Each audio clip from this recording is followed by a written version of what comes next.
नमस्कार। आयुर्वेद ज्ञान सागर में आपका स्वागत है। आज का विषय है हमेशा स्वस्थ रहने के लिए आयुर्वेद में बताए गए 4 नियमों के बारे में। हमेशा स्वस्थ रहने के लिए क्या करना चाहिए, यह सवाल हर किसी के मन में आते रहते हैं, लेकिन जब इसका उत्तर ढूंढने निकलते हैं तो निर्णय ले पाना काफी मुश्किल हो जाता है। क्योंकि कोई कहता है इस नियमों का पालन करें, तो कोई कहता है उस नियम का पालन करें। ऐसे में व्यक्ति खुद असमंजस में पड़ जाता है कि आखिर स्वस्थ रहने के लिए हमें क्या करना चाहिए। अगर आधुनिक समय की बात करें तो देखने सुनने को इतने नियम मिल जाते हैं कि व्यक्ति को ये समझ नहीं आता कि वास्तव में किस नियम का पालन करना है, और वह अंत में कुछ नहीं करते हैं और जैसे जीवन चल रहा होता है वैसे ही चलने देते हैं। लेकिन अगर खुद को स्वस्थ रखना चाहते हैं तो आपको ऋषि वाग्भट जी के द्वारा बताए गए ऐसे 4 नियमों का पालन करना चाहिए, जिससे आप हमेशा स्वस्थ रह सकते हैं। इस नियम को पालन करने में न तो आपको किसी तरह का समय देना है और न ही कोई खर्च करना है। तो चलिए हम इस वीडियो के माध्यम से बताते हैं ऋषि वाग्भट जी के द्वारा बताए गए अच्छे स्वास्थ्य के 4 नियम के बारे में। यदि आप प्राणायाम के साथ आयुर्वेद में बताए गए इस 4 नियमों का पालन करते हैं तो आप हमेशा जीवन भर निरोग रहेंगे और शरीर को स्वस्थ करने वाले किसी भी कारकों को आप तक पहुंचने नहीं देंगे। सर्दी जुकाम से लेकर ब्लड प्रेशर, शुगर आदि तक सभी सामान्य रहेंगे और आपको कभी भी डॉक्टर के पास जाने की आवश्यकता नहीं पड़ेगी। हमारे ऋषि मुनि भी इसी आयुर्वेद के 4 नियमों का पालन करते थे और जिसके कारण वे हमेशा स्वस्थ रहा करते थे।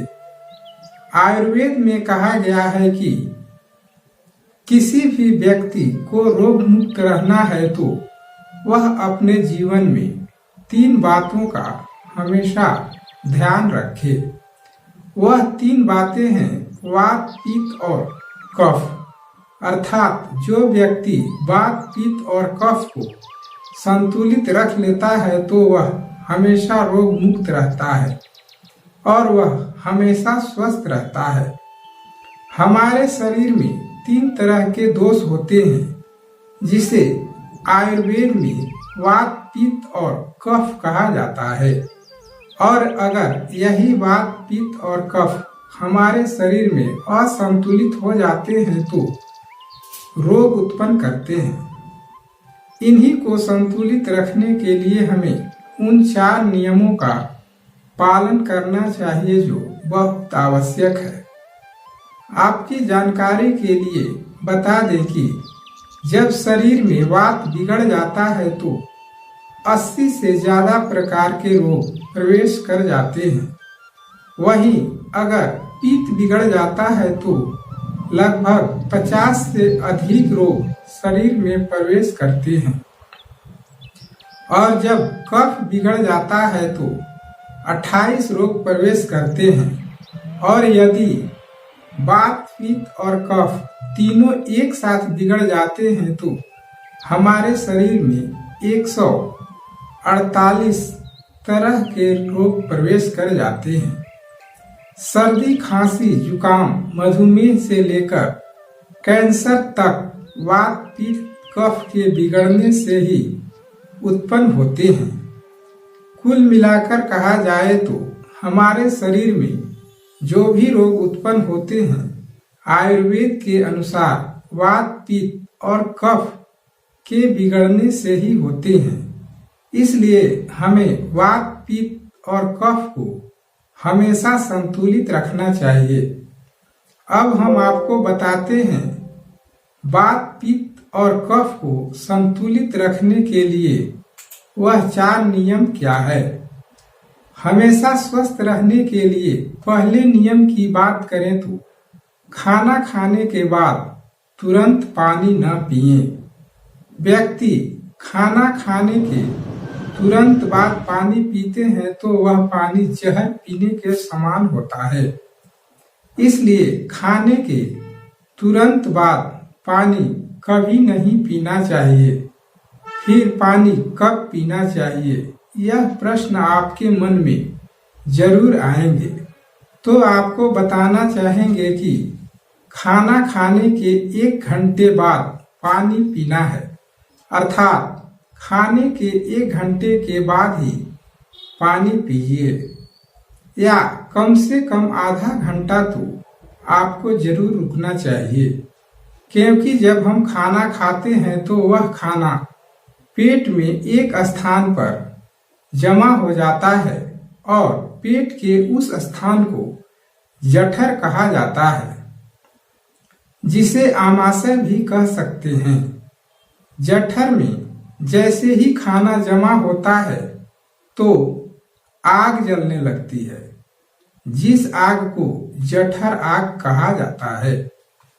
जो आग खाना को पकाते हैं वह आग खाना को वैसे ही पचाते हैं जैसे आप कोई चूल्हा पर खाना पकाते हैं। और आपने देखा होगा कि जब तक चूल्हे पर आग जलती रहती है तब तक खाना पकती रहती है। इसी प्रकार जब तक पेट में जठर अग्नि जलती रहती है तब तक पेट का खाना पकती रहती है। पेट के खाना को पकने की क्रिया को पाचन क्रिया कहा जाता है। अतः जठर अग्नि के कारण ही खाना पचता है। आप जरा खुद सोचिए, आग में पानी डालने पर क्या होता है?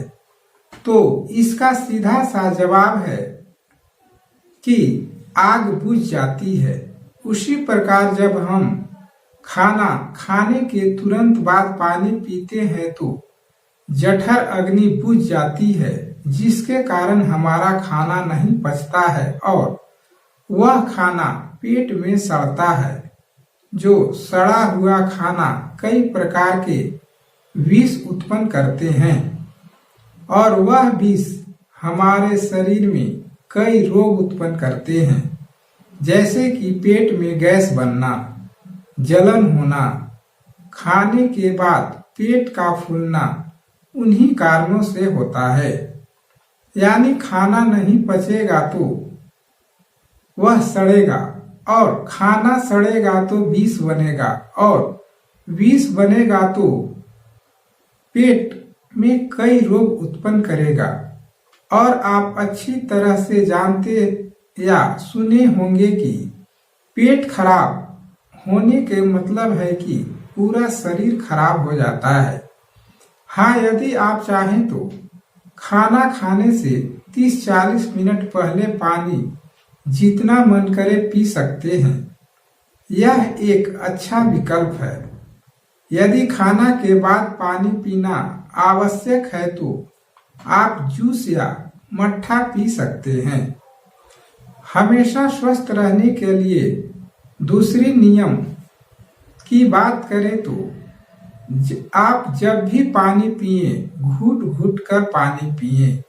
जब हम घूट घूट कर पानी पीते हैं तो मुंह के लार पानी के साथ मिलकर हमारे पेट में चला जाता है, जो हमारे लिए काफी लाभदायक होता है, क्योंकि पेट में हमेशा अम्ल बनता रहता है और मुंह के लार क्षारीय होते हैं।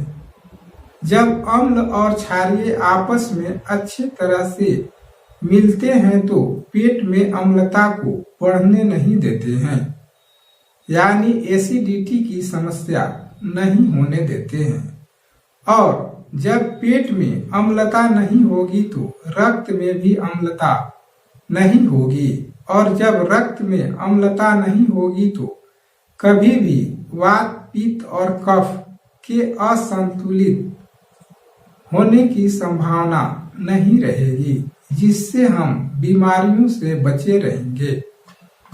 आपने पशु, पक्षी, जानवर आदि को पानी पीते जरूर देखा होगा। क्या आप निरीक्षण किए हैं कि जानवर या पक्षी पानी कैसे पीते हैं? मनुष्य से तो कई गुना अच्छा जानवर एवं पक्षियां हैं जो कभी बीमार नहीं पड़ते हैं, और मनुष्य हजारों हजार बीमारियों का शिकार होते रहते हैं। आप जब शेर को पानी पीते देखे होंगे तो वह जीभ से चाट कर पानी पीते हैं। कुत्ता को भी आपने जीभ से ही पानी पीते देखे होंगे। पक्षी पानी को चोंच में उठाकर पीते हैं, ये तो आप जरूर देखे होंगे। वह पक्षी पानी मुंह में रखता है, फिर चोंच में हिलाकर पीते हैं। अर्थात पशु, पक्षी आदि कभी बीमार नहीं पड़ते हैं। हमेशा स्वस्थ रहने के लिए तीसरे नियम की बात करें तो ठंडा पानी कभी भी नहीं पीना चाहिए। आजकल लोग फ्रिज का पानी बहुत अधिक पसंद करते हैं, लेकिन इससे कितना हानि होता है आप यह सोचते रह जाएंगे। हम जानते हैं कि हमारा शरीर हमेशा गर्म रहता है, और जब गर्म शरीर में ठंडा पानी पीते हैं तो दो क्रिया होती है। एक तो पानी शरीर को ठंडा करेगा या शरीर पानी को गर्म करेगा। इससे होगा यह कि दोनों आपस में लड़ जाएंगे। इस क्रिया में जिसमें अधिक शक्ति होगी वह जीतेगा, और पानी तो गर्म चीजों का दुश्मन होता है। आप यह अच्छी तरह से जानते हैं। वह शरीर को ठंडा कर ही देते हैं। अतः ठंडा पानी हमारे शरीर को ठंडा कर देते हैं। शरीर के ठंडा होने से हृदय ठंडा होते हैं, और हृदय के ठंडा होने से मस्तिष्क ठंडा हो जाता है। इस तरह हमारे शरीर के आंतरिक क्रियाकलाप असंतुलित हो जाते हैं, जिसका परिणाम अच्छा नहीं होता है। आपको बर्फ एवं फ्रिज का पानी कभी नहीं पीना चाहिए। हमेशा सामान्य पानी पीना चाहिए, ताकि शरीर उसको आसानी से समायोजन कर सके, यानी अपने में उस पानी को आसानी से मिला सके। हमेशा स्वस्थ रहने के लिए चौथे नियम की बात करें तो सुबह उठने के बाद सबसे पहले पानी पीना चाहिए, क्योंकि इससे सबसे बड़ा फायदा यह होता है कि पानी आंत को साफ कर देते हैं, और जब आंत साफ हो जाते हैं तो मल त्याग अच्छी तरह से हो पाता है। जब पेट साफ तो सभी रोग साफ रहते हैं, और वह व्यक्ति कभी बीमार नहीं पड़ते हैं। दूसरा सबसे बड़ा फायदा यह है कि पानी के साथ मुंह के लार पेट में चला जाता है, और सुबह के समय पेट में ज्यादा एसिड होता है, जिसको रोकने के लिए लार बहुत ही सहायक होता है। इसलिए सुबह उठें और सबसे पहले पानी पिएं। अब आप समझ चुके होंगे कि स्वस्थ रहने के लिए हमें क्या करना चाहिए। यदि आप ऊपर बताए गए सभी नियमों का पालन करते हैं तो आपको बहुत लाभ होगा। दूसरी बात, आपको योग एवं प्राणायाम को जीवन में अवश्य लागू करना चाहिए, अर्थात आप प्राणायाम जरूर करें। यह जानकारी आपके लिए जरूर बहुत उपयोगी होगी। अतः आप अपने जीवन को खुश एवं निरोग रहने के लिए इस नियम को जरूर अपनाएं। और यह वीडियो आपको अच्छी लगी हो तो लाइक, शेयर तथा ऐसे ही वीडियो प्रतिदिन प्राप्त करने के लिए इस चैनल को सब्सक्राइब करें। धन्यवाद।